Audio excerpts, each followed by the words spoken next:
Puji Tuhan, kita bersyukur karena saat ini kita sudah memasuki bagian ke-9 dari seri pemahaman firman.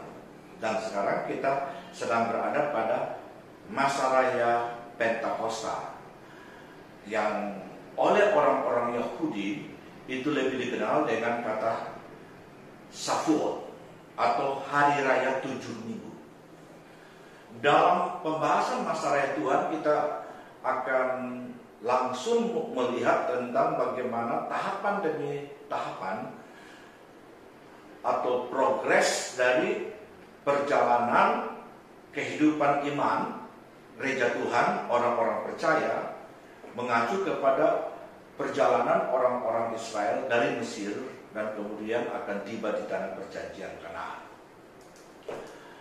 Kalau kita berbicara tentang hari raya Pentakosta atau Shavuot, juga seperti pesta-pesta lainnya, itu memang bermula di hati Allah. Nabi Musa dan Harun tatkala memperjuangkan keberangkatan umat Israel lawan Firaun, mereka mengambil atau mengutip apa yang dikatakan oleh Tuhan untuk disampaikan kepada Firaun. Dalam Keluaran pasal 5 ayat 1, beginilah firman Tuhan Allah Israel, biarkanlah umatku pergi untuk mengadakan perayaan bagiku di padang gurun.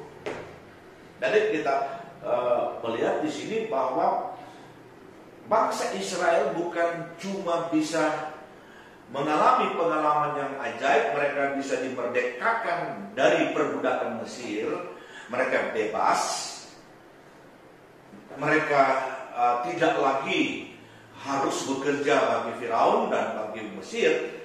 Tetapi yang lebih utama di sana adalah mereka dibebaskan dari tanah Mesir, ya, dari keadaan dan situasi yang sangat sulit bagi bangsa ini selama ratusan tahun, supaya mereka bisa berbakti, memuliakan Tuhan,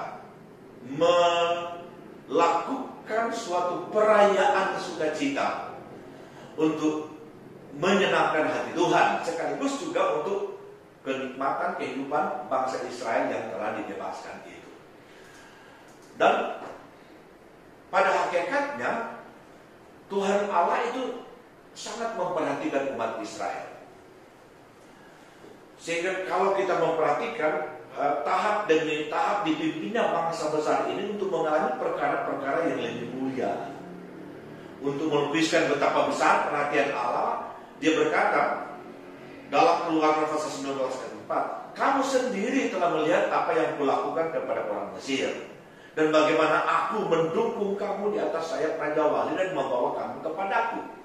Jadi kita lihat kerinduan Allah yang sangat luar biasa supaya umat Tuhan itu bisa bersekutu dengannya dan beribadah, memuji, memuliakan Tuhan dengan leluasa, dengan sukacita. Itu sampai-sampai Tuhan tidak segan-segan melakukan perlindungan total dan pengawalan yang sangat serius kepada umat Tuhan itu, untuk mereka bisa keluar dari Mesir dan kemudian menuju ke tempat tujuan yang baru. Dalam lukisan tentang bagaimana bangsa ini secara mujizat bisa melakukan sebuah perjalanan dengan jumlah rakyat yang disebut itu mendekati 2 juta, dari orang tua sampai pada anak-anak, ditambah dengan binatang ternak yang mereka bawa bersama.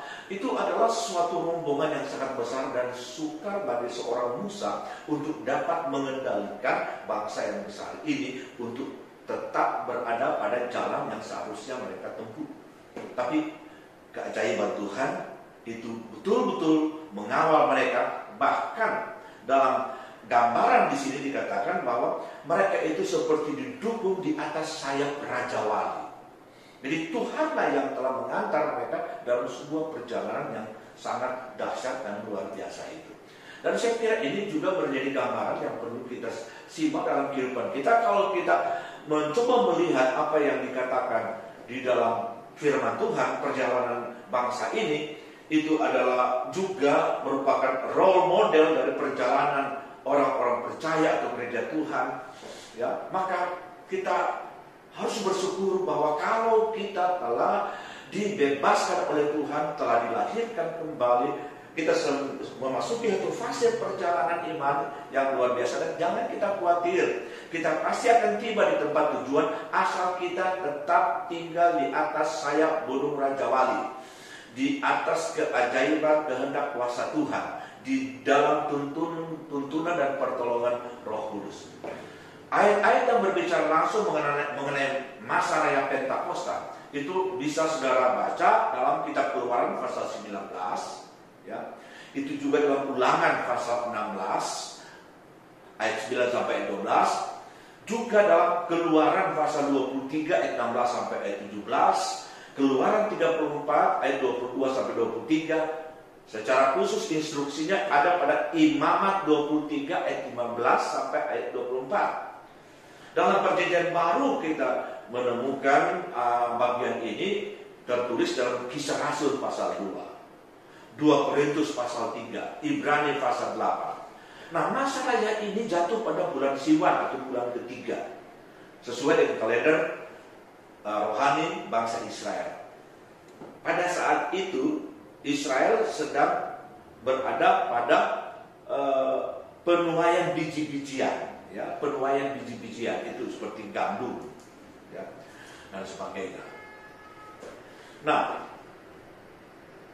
tepat 50 hari setelah hari raya Paskah, ya, atau setelah mereka keluar dari Mesir, ya, dirayakan satu perayaan syukur, ya, atas selesainya panen. Itu kalau pada waktu mereka telah bercocok tanam. Tetapi 50 hari kemudian dari perjalanan mereka dari Mesir, mereka tiba di Bukit Sinai. Dan di situ adalah peristiwa pertama dari hari raya Pentakosta, dan kemudian diinstruksikan bangsa Israel harus merayakannya di dalam kehidupan mereka selanjutnya. Walaupun ada kemiripan dengan hari raya Buah Sulung, tetapi hari raya 7 minggu ini atau Shavuot, Israel menyebutnya Shavuot, itu jatuh pada akhir panen, bukan pada awal panen. Dengan demikian orang-orang Israel akan mempersembahkan potongan roti panggang dan bukannya butir gandum mentah. Jadi kalau pada hari raya Buah Sulung, buah bungaran, mereka membawa seikat panen dari butir-butir gandum yang ada di dalamnya, dibawa kepada imam untuk ditimbang-timbang sebagai tanda pengakuan umat Israel bahwa segala sesuatu yang mereka dapatkan itu adalah dari Tuhan, dan mereka bawa kepada Tuhan, dan merupakan suatu kesempatan mereka mendapatkan pernyataan berkat Tuhan yang seterusnya. Maka pada hari raya Pentakosta atau hari raya Shavuot itu bagi bangsa Israel itu jatuh pada akhir panen, dan mereka tidak membawa lagi butir-butir gandum, tetapi gandum yang sudah diolah lalu kemudian dibuatkan roti yang disebut roti panggang, itu yang mereka bawa kepada Tuhan sebagai bagian dari ungkapan rasa syukur buah bungaran yang mereka langsung bawa.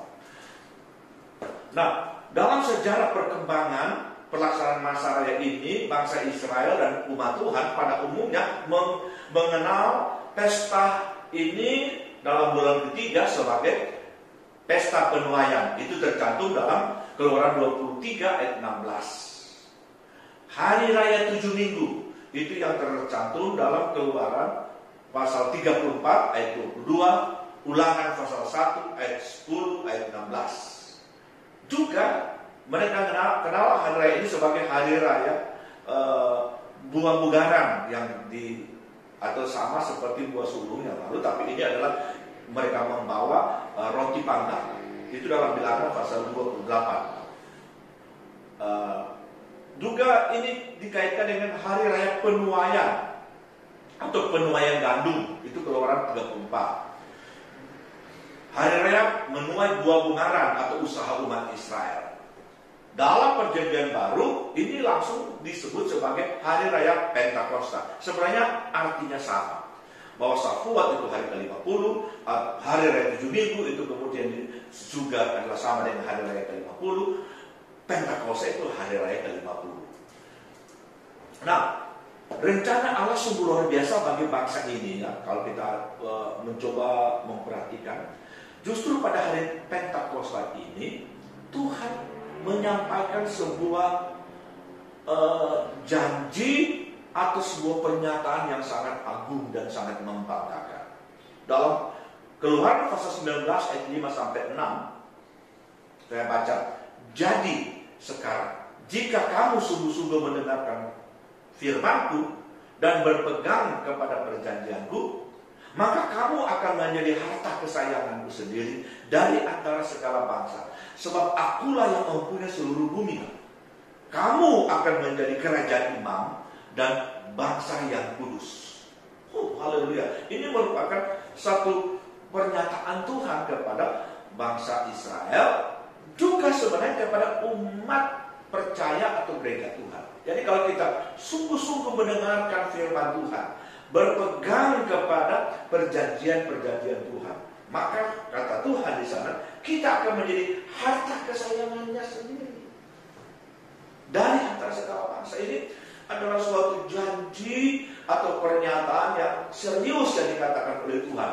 Maka itu mari saya mengajak untuk kita sekalian untuk secara sungguh-sungguh datang kepada Tuhan, percaya kepada Tuhan, lalu kemudian dengarkan firman Tuhan baik-baik dan lakukanlah itu, dan tetap berpegang pada perjanjian-perjanjian Tuhan. Maka kita akan menjadi satu umat kesayangannya.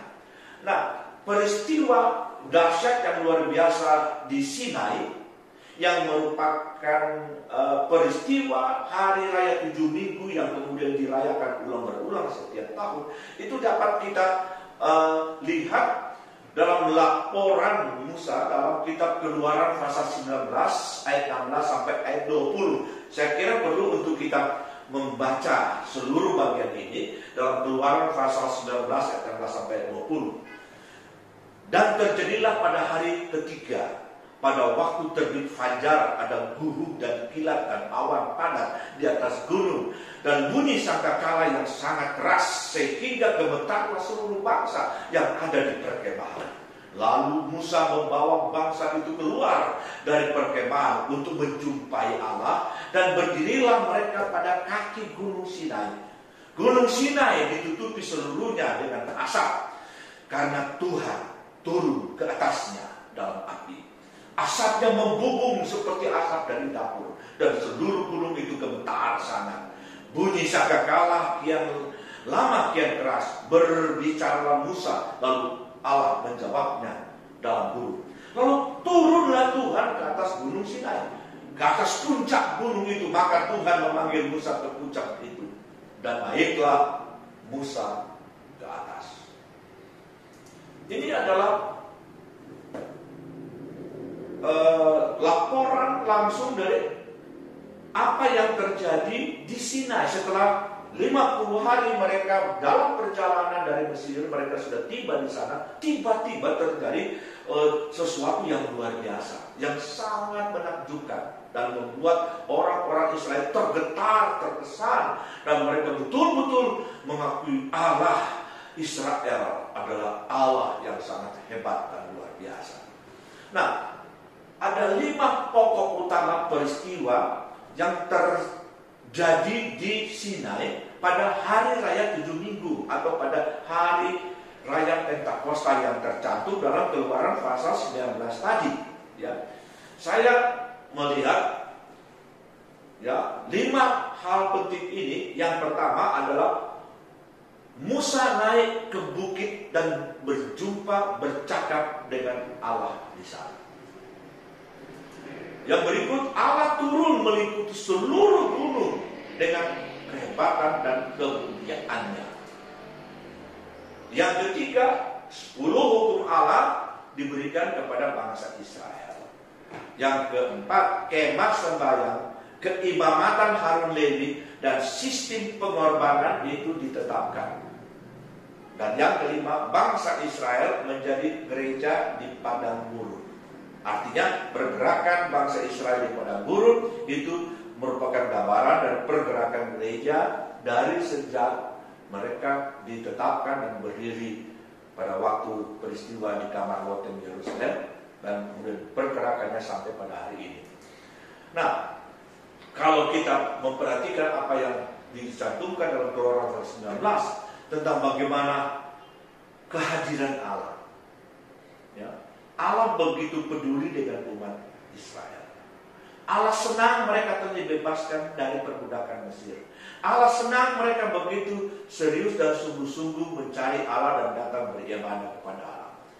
Maka itu Allah turun dengan segala kedahsyatan kemuliaannya. Seperti dalam ayat 18 sampai ayat 20 dalam Keluaran 19 tadi, Gunung Sinai ditutupi seluruhnya dengan asap, karena Tuhan turun atasnya dalam api.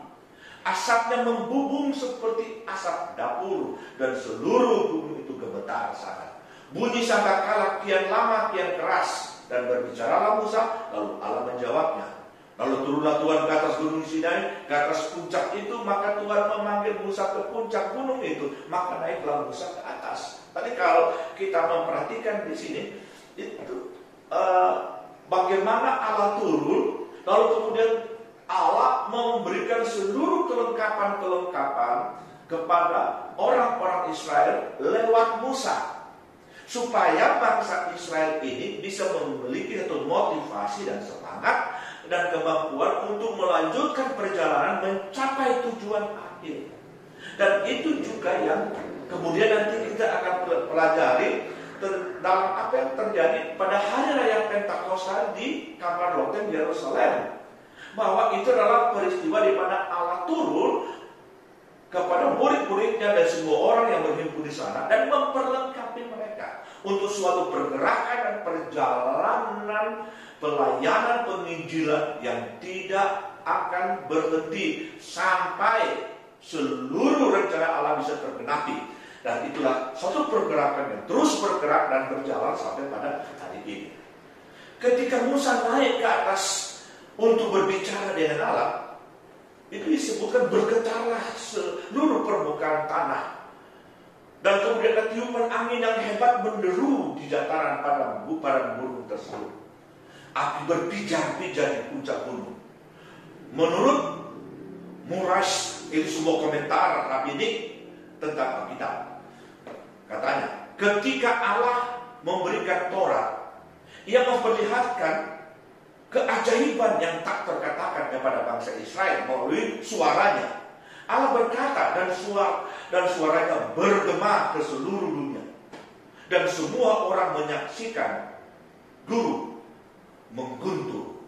Itu dalam Keluaran pasal 20 ayat 14. Nah, menurut tradisi Yahudi, ya, ini adalah cerita dari generasi ke generasi, ya, dalam cerita tradisi Yahudi.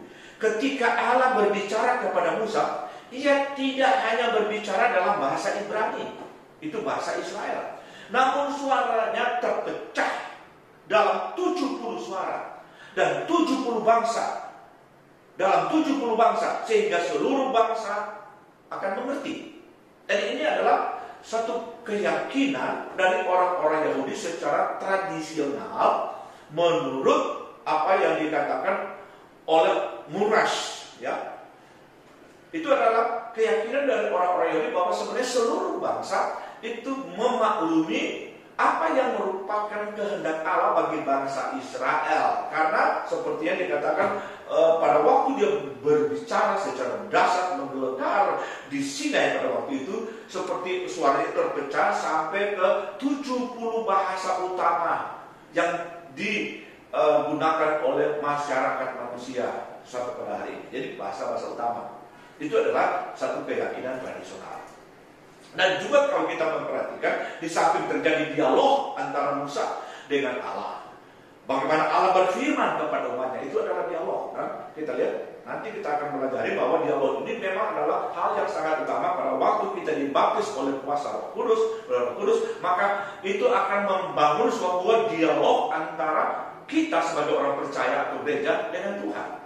Lalu kemudian yang berikut yang kita sudah catatkan tadi, bahwa Tuhan memberikan kepada Musa setelah selesai berbicara di Gunung Sinai. Kedua, loh hukum Allah, yaitu loh batu yang ditulis oleh jari Allah. Itu yang tercantum dalam kitab Keluaran pasal 31 ayat 18 dan juga Keluaran 34 ayat 1. Jadi Tuhan memberikan kepada Musa. Jadi bangsa Israel menerima hukum-hukum Allah. Firman yang tertulis itu kemudian dikembangkan oleh Musa di dalam semua hukum-hukum yang harus dilakukan oleh bangsa Israel. Sepanjang mereka mengikuti hukum-hukum itu dan melaksanakan, maka bangsa ini selamat dari berbagai ancaman dan malapetaka. Dan mereka adalah orang yang hidup, yang berkenan di hati Allah. Jadi ini adalah hal yang sangat menarik dan penting. Yang ketiga yang juga seperti yang saya sampaikan di atas, bahwa bangsa ini kemudian menerima kemah sembahyang. Mereka diinstruksikan untuk membangun supaya dalam perjalanan mereka di padang gurun, pada waktu mereka berjalan, kemah itu bisa dibongkar dan kemudian diusung. Pada waktu mereka berhenti berkemah, kemah ini harus dipasang dan kemudian mereka melaksanakan sebuah tata ibadah sesuai dengan ketentuan dan aturan yang Tuhan telah tetapkan dan harus diperhatikan oleh Harun dan keluarga Lewi. Jadi kita lihat tentang peristiwa di Sinai sekaligus memberikan kepada bangsa Israel bagaimana caranya mereka itu bisa menyembah Tuhan, memberikan korban-korban persembahan dan melaksanakan ibadah. Apa yang harus dikerjakan oleh imam besar dan imam-imam yang lain termasuk keluarga Lewi. Dan itu adalah tata ibadah yang juga kita harus lihat ada aplikasinya ke dalam kehidupan gereja Tuhan sampai pada hari-hari ini. Bagaimana kita bisa mengetahui ibadah yang benar? Itu hanya apabila Roh Kudus turun ke atas kita. Hanya apabila Tuhan berbicara secara khusus dan kita berkomunikasi dengan Tuhan. Kalau ibadah-ibadah yang tanpa ada pekerjaan Roh Kudus, itu hanya merupakan sebuah kumpulan-kumpulan dengan semua aktivitas tradisional masyarakat yang biasa dalam perhimpunan tertentu. Tapi di mana ada Roh Tuhan, di situ ada kemerdekaan untuk kita beribadah. Sullivan itu hamba Tuhan yang bergerak dalam misi memperkenalkan Kristus sebagai Mesias kepada orang-orang Israel. Dia menulis begini dalam bukunya, ya. According to tradition, the law was received by Moses at Sinai at the time of Pentecost or Shavuot. Jadi pengalaman Sinai merupakan pengalaman mula-mula dari bangsa Israel dalam merayakan masa raya Pentakosta.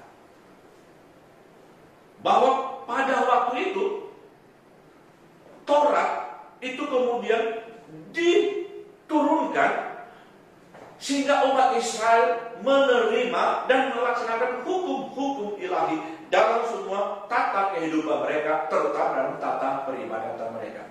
Ini juga yang kita harus simak, bahwa Roh Kudus yang tercurah di kamar roti Yerusalem itu yang akan menghidupkan semua benih-benih firman dan hukum-hukum Allah yang tertulis dalam Alkitab dihidupkan supaya kita kemudian dapat mengamalkan dan melaksanakan dalam kehidupan kita. Hal berikut yang diinstruksikan Allah kepada bangsa Israel, ya, dalam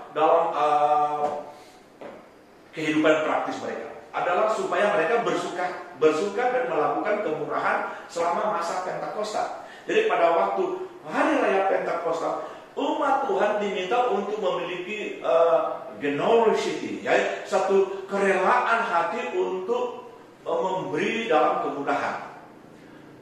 Semua orang harus beristirahat dari pekerjaan mereka pada hari itu, dan semua orang harus memperlakukan tetangganya dengan baik dan belas kasih, sebagai peringatan bahwa Allah memerintahkan agar tuayan tidak dipanen sampai habis.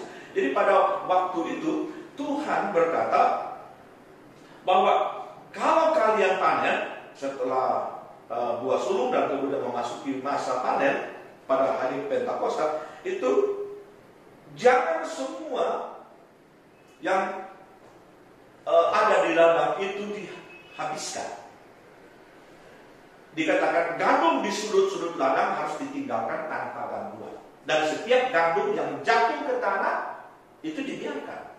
Dengan demikian orang asing di negeri tersebut dan kaum miskin dapat mengumpulkan dan memungut sisa-sisa gandum, sehingga tidak terjadi kelaparan. Situasi ini dikisahkan dalam kitab Rut. Jadi kalau saudara membaca kitab Rut, bagaimana Rut kemudian merupakan bagian dari orang-orang miskin yang baru saja kembali ya dari Moab, atau datang dari Moab setelah Naomi harus kembali ke Bethlehem di Yerusalem. Kemudian mereka tidak memiliki apa-apa. Jadi pada waktu itu Rut itu harus pergi ke ladang-ladang. Ya, setelah panen itu berlangsung, dia ada di belakang para petani yang memanen dan kemudian memungut yang jatuh atau bagian-bagian yang tidak sempat dipanen. Dan itu adalah gambaran tentang pada hari Pentakosta seharusnya hati kita sebagai umat Tuhan itu tersentuh dan bisa melihat orang-orang yang berkekurangan, dan kemudian kita harus memberikan kepada mereka bagian yang bisa kita bagikan. Itu merupakan suatu pelayanan kemurahan yang harus terjadi. Orang yang penuh dengan Roh Kudus itu pasti akan memiliki suatu hati yang murah untuk bisa membagikan berkat ya kepada orang-orang yang memang sangat membutuhkan. Dan setelah penghancuran bait Allah, jadi kita lihat bagaimana ini hari raya Pentakosta itu terus-menerus mereka lakukan setiap tahun, sepanjang abad, dalam sepanjang generasi yang berlangsung. Nah, pada setelah penghancuran bait Allah oleh bala tentara Romawi, jadi itu adalah peristiwa sekitar tahun 70. Ya. Di bawah pimpinan Jenderal Titus itu Bakti dan Titus datang dan menyerbu Yerusalem dan mereka menghancurkan Yerusalem. Maka hak dari Pentakosta dilaksanakan orang Yahudi sedikit berubah. Ya, jadi karena bait Allah sudah hancur dan kemudian mereka itu harus terpencar ke seluruh penjuru negeri, maka tata cara perayaan Pentakosta itu berubah. Perayaan Pentakosta tidak lagi merupakan sebuah perayaan panen, walaupun bukti tentang asal-usulnya yang berhubungan dengan pertanian masih ada. Kebiasaan untuk menghitung hari mulai dari mempersembahkan 2 potong roti telah ditentukan di dalam Alkitab. Tradisi untuk menghias rumah dengan daun-daun hijau dan karangan bunga mengingatkan kembali pada fakta bahwa pada mulanya Pentakosta adalah sebuah perayaan yang memperingati panen yang melimpah. Jadi memang terjadi perubahan, tetapi Pentakosta tetap dilaksanakan. Berhubung mereka kemudian harus berpindah dari kota Yerusalem ke berbagai kota di berbagai bangsa karena mereka harus melarikan diri yang takut karena ancaman-ancaman. Dan kemudian orang-orang Yehuda yang masih tinggal di Yerusalem itu kemudian tidak bisa lagi bercocok tanam dengan benar. Maka dalam melaksanakan hari raya Pentakosta, mereka melakukan dengan cara yang lebih praktis untuk mereka bisa lakukan tanpa harus kemudian dilaksanakan pada waktu setelah panen. Tetapi mereka hanya menghitung hari dari Paskah sampai 50 hari kemudian mereka melakukan suatu tradisi perayaan hari raya Pentakosta sesuai dengan situasi dan kondisi yang mereka sedang alami pada waktu itu. Jadi bagi bangsa Israel ini merupakan satu ketetapan yang tak dapat tiada harus mereka terus laksanakan apapun kondisinya, apapun situasinya. Pentakosta itu harus dirayakan, dihayati, dan kita harus simak ini sebagai suatu kebenaran yang harus kita lakukan, bahwa Roh Kudus yang dicurahkan 2000 tahun yang silam di kamar roti Yerusalem itu masih tetap memiliki suatu power, kuasa yang sama untuk dapat melengkapi gereja Tuhan. Maka itu mari kita terus seperti merayakan atau memohonkan pencurahan, pemenuhan, baptisan Roh Kudus bagi yang belum dibaptis, kepenuhan Roh Kudus bagi kita yang kemudian terus melayani dan terus diurapi. Karena hanya dengan demikian kita memiliki satu daya juang, daya gerak untuk menyampaikan kepada firman Tuhan, memenangkan jiwa untuk hormat dan kemuliaan nama Tuhan. Keluarga Yahudi kontemporer berkumpul bersama pada malam sebelum Pentakosta untuk mengikuti seri pelajaran Torah sepanjang malam yang disebut sebagai Tikkun Lev Shavuot. Sepanjang malam itu bagian-bagian dari kitab Rut dan Pentateuch, 5 kitab Musa, itu dibaca untuk memperingati pemberian 10 perintah Allah kepada bangsa Israel. Jadi ini adalah kebiasaan yang berlangsung sampai pada hari ini. Dimanapun keluarga-keluarga Israel itu berada, ada yang di Jerman, di Eropa, ada di Amerika, ada yang di Amerika Selatan, ada di Afrika, mungkin ada yang di Indonesia. Kalau mereka berada pada hari ke-50 setelah Paskah, maka mereka akan berkumpul untuk merayakan hari Pentakosta. Tidak perlu harus ada panen yang mereka laksanakan, tetapi mereka kemudian berkonsentrasi, kumpul bersama sepanjang malam pada hari ke-50 itu. Mereka membuka Alkitab. Yang konsentrasi mereka baca adalah 5 kitab Musa: Kejadian, Keluaran, Imamat, Bilangan, Ulangan, dan Kitab Rut. Itu adalah kitab-kitab yang merupakan bagian tradisional bagi bangsa Israel yang tak dapat tiada harus mereka baca pada hari raya Pentakosta. Jadi kita lihat hari raya Pentakosta bagi orang-orang Yahudi itu adalah sesuatu yang penting. Nah, bagaimana dengan kita sebagai orang-orang percaya atau gereja Tuhan? Kita tidak usah mengikuti upacara tradisional dan sebagainya, tapi mari kita simak dan lihat apa inti dari kebenaran Pentakosta untuk kita. Bahwa Roh Kudus tercurah supaya firman Tuhan itu disingkapkan, supaya kita bisa membaca kebenaran firman Tuhan, dan kita menyerahkan diri kita untuk terus diisi diurapi, supaya kita memiliki kemampuan untuk bergerak mencapai tujuan akhir. Sama dengan bangsa Israel dari Sinai setelah hari raya Pentakosta, mereka kemudian bergerak secara luar biasa dalam perjalanan di padang gurun yang mengusung tabur, yang mengusung kemah-kemah, perlengkapan kemah, dan imam-imam berada pada tempatnya. Dan keluarga Israel pada waktu tiang awan atau tiang api berhenti, mereka akan kemudian berkemah. Kemah sembahyang dibuka, mereka kemudian melaksanakan lagi ibadah-ibadah. Dan itu akan berjalan terus dalam sebuah perjalanan, dan itu adalah yang Tuhan kehendaki untuk kita sebagai orang-orang percaya pada hari ini. Hari raya Pentakosta adalah hari raya ketiga.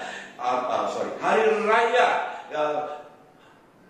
keempat dalam hari-hari raya Israel, atau bagian kedua dari hari raya utama bangsa Israel yang harus kita simak benar dan kemudian kita aplikasikan dalam kehidupan kita. Mari kita terus dalam urapan dan kuasa Roh Kudus, supaya Tuhan akan terus mengantar kita dari kemenangan kepada kemenangan yang lain. Kita berdoa. Terima kasih Tuhan, karena kami boleh mendengarkan kebenaran-kebenaran yang luar biasa, membahas dan mempelajarinya. Kami berdoa supaya Tuhan akan tolong kami, supaya kami juga akan mengalami kuasa Pentakosta yang sesungguhnya. Dalam nama Yesus, amin.